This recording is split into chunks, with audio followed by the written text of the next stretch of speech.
Annyeonghaseyo. Ako nga pala si Jane Lee. Nagtatrabaho dito sa South Korea. I-share ko lang sa inyo ang buhay ko dito. Babaeng nagsikap, nangarap, at ngayon naandito na sa South Korea. Ang sarap lang sa pakiramdam na sa kabila ng paghihirap mo, ay nakarating ka sa bansang pinapangarap mo. Sa una mahirap, pero kinakaya para sa pangarap. Winter season nga pala ngayon dito sa South Korea.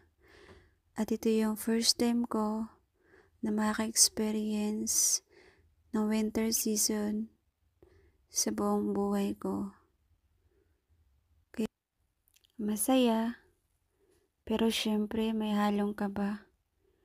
Dahil hindi ako sanay sa lamig at dahil may asthma rin ako, kaya kinakabahan ako sa mangyayari sa akin dahil nga sa sobrang lamig dito sa South Korea.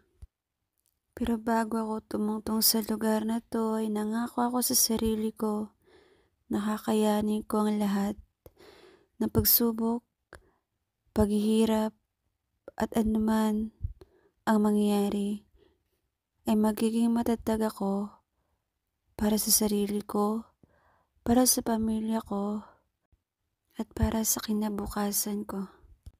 At alam kong kakayanin ko dahil matapang ako at may tiwala ako sa Diyos. Ito lamang ang aking kwento.